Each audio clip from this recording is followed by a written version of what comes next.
Format dan jenis data pada input. Nah, di Python, data yang diterima melalui fungsi input selalu berbentuk string.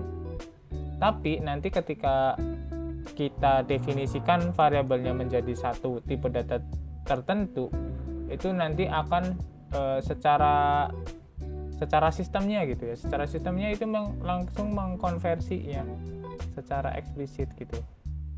Karena kita kan tadi udah mendefinisikan sebagai ini ya, sebagai float tadi yang di sini. Oke, ini penjelasan aja. Terus kita masuk ke yang input default string. Input itu kalau tidak kita definisikan dia akan menjadi tipe data apa, itu secara default akan menjadi str ya. Nah, kemudian konversi input ke integer itu bisa melalui input tadi. Ini juga sama kayak tadi ya, ketika saya definisikan int dan kita masukkan sintaks inputnya di dalam integer ya, di dalam integer. Untuk kemudian kita coba cari tipenya, dia dapat integer tuh. Ini ada konversi ke float, sistematikanya sama ya, beda di sini aja. Tapi ya intinya input itu defaultnya itu string, tapi kalau kita ingin mengubahnya jadi string atau jadi integer, itu kita definisikan aja integer, terus di dalam integernya itu ada inputnya atau sintaks inputnya gitu. Begitupun bisa menjadi list ya. Kalau list agak beda, tapi kita bisa lihat nih, kalau list dia makainya split ya, pakai fungsi split di sini, pakai sintaks split.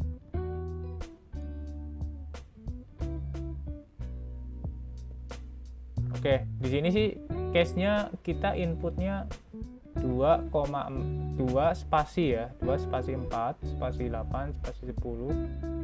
Ini kita tambahin sintaks split, dia nanti otomatis menjadi list gitu. Jadi nanti saya memisahkan 4 angka ini untuk menjadi list. Kemudian ada konversi input ke tipe lain. Nah, konversi input itu juga nggak harus ada di dalam variabelnya, tapi bisa aja nanti pas teman-teman melakukannya di proses print gitu di sini. Jadi angka listnya itu secara default dulu, baru kita ubahnya setelah itu. Oke, setelah itu kita masuk ke contoh penerapan pada output. Contoh penerapan pada output yang pertama yang kita jelasin itu adalah operator persen ya. Operator persen ini sebenarnya menjadi string formatting ya, string formatting atau metode untuk memformat kalimat gitu. Oke, di sini kita lihat nih secara sintaks. Di sini ada variabel namanya Aldi, umurnya 25 ya. Ini variabel nama dan umur tuh. Nah, variabel nama dan umur ini akan saya masukkan di sini nih. Tuh. Nah, sebenarnya kita bisa panggil dengan cara mendefinisikannya dengan atau menandakan ya. Sebenarnya persen itu menandakan bahwasannya si S ini ya, angka S ini itu akan di-replace gitu. Akan di-replace dengan variabel yang didefinisikan pertama di dalam ini gitu, di dalam satu line ini. Jadi sebenarnya kalau nanti umurnya itu ada di depannya si nama ya, nanti umurnya nama saya adalah 25 gitu. Kan nggak cocok gitu ya. Ini bisa di otak-atik aja nanti sama teman-teman untuk pembelajaran ya. Terus metode string format. String format ini dia seperti tanda kurung ya. Jadi tanda kurung itu tanda kurung kurawal.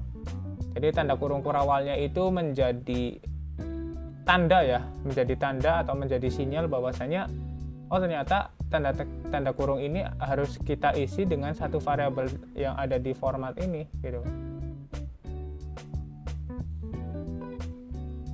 Ini sama aja kayak operator persen, tapi dia makainya tanda kurung kurawal ya.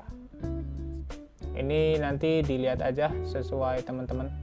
Ini juga salah satu yang saya sering pakai, yang tanda kurung kurawal. Ini ada pengaturan urutannya, jadi urutannya tadi dia pakai indeks ya. Jadi kurung kurawal yang pertama itu akan mengambil nama ya. Kurung kurawal yang kedua itu akan mengambil umur. Jadi ketika jangan sampai umurnya itu kita replace gitu. Jadi indeks yang pertama. Itu nanti di sini yang kepanggil di nama saya kurung kurawal pertama malah yang umur gitu. Itu aja. Terus yang nomor 3 f-string. F-string juga salah satu yang paling sering saya gunakan malah.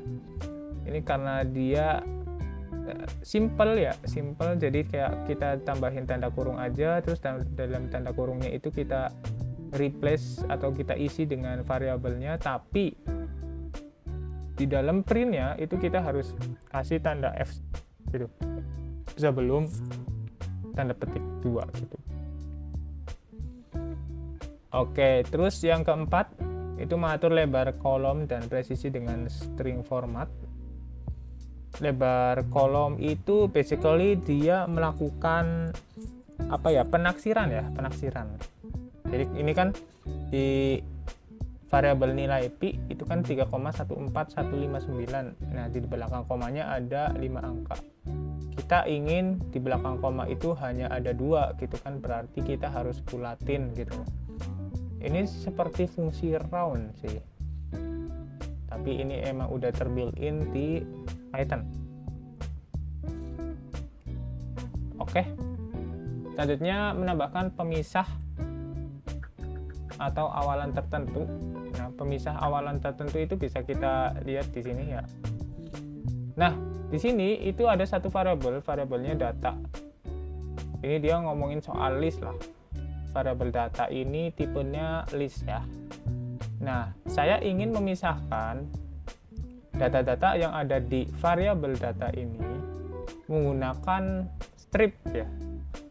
Nah, kita bisa melakukannya dengan sintaks join dan map gitu. Ini bisa kita aktualisasikan. Kita juga bisa melakukannya dengan sintaks sep ya, atau parameter sep, separator, dan end atau akhiran. Nah, yang keenam itu kita menampilkan angka dengan pemisah ribuan. Jadi kalau teman-teman punya variabel di mana satu variabel itu adalah variabel rupiah atau variabel angka yang nolnya banyak, itu biasanya kan sulit ya kita hitung. Maksudnya sulit itu kita bacanya agak lama gitu, harus kita hitung dulu 1 2 3 titik gitu kan. Nah, di Python juga punya untuk melakukan pemisahan koma ya pada angka-angka yang besar gitu. Untuk melihat ribuannya sih. Nah, nomor 7 kita ngomongin soal menggabungkan berbagai metode. Ini adalah kombinasi dari beberapa metode. Di sini ada 3 variabel ya. Variabel nama, umur, gaji ya. Dimana masing-masing variabel ini tipenya beda-beda. Yang nama itu pakai string, umur pakai integer, gaji pakai float. Nah, yang pertama yang pakai nama. Nama ini variabelnya isinya Aldi ya. Nah, variabel Aldi itu kita kasih tanda seperti ini nih. Jadi kita pakai f-string method tadi, kemudian kita kurang dari 10 karakter. Jadi kurang dari 10 karakter itu kayak mengatur nama agar memiliki lebar minimal 10 gitu.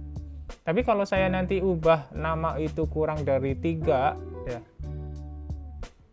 itu nanti akan menghasilkan ALD aja gitu. Nanti kita coba buktikan ya, kalau enggak kita trial error di codingannya gitu. Ini karena ada 10 ya, karena si Aldi itu cuma ada 4, jadi dia itu kayak mengisi kekosongan yang lain gitu. Misal Aldi kan ada 4 ya. Nah, yang ingin ditampilkan itu ada 10 karakter gitu. Gimana ya nanti Aldi. Nah, karakter yang ini kosong nih, dia jadi spasi doang gitu. Ini untuk yang pertama ya. Kemudian yang umur 02D. Nah, 02D ini sebenarnya untuk menampilkan umur agar umurnya itu dibulatkan menjadi minimal 2 digit aja gitu. Karena ini kebetulan udah 2 digit ya. Tapi kalau nanti emang umurnya itu misal umurnya 25 tetap, tapi kita ingin tampilkannya bukan 2 tapi 03D gitu. Ya nanti yang ditampilkan adalah 025 gitu. Karena kan kita butuhnya 3 gitu. Tapi kita yang disediain cuma 2 karakter gitu. Jadi ya otomatis di sini 2. Tapi kita coba buktikan juga nanti di sini. Terus ini soal variabel gaji. Variabel gaji ini untuk memisahkan ribuan tadi udah kita jelaskan ya.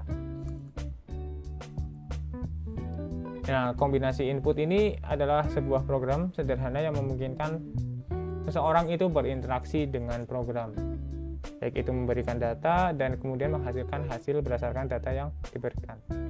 Nah, pengguna itu diharuskan memasukkan jumlah jam kerja ya. Kalau ini case-nya ya, ini case-nya masukkan jumlah jam kerja dan upah per jam. Kemudian programnya itu menghitung total gaji dengan mengalihkan jam kerja. Oke, nanti ini mungkin jadi evaluasi di penugasan ya.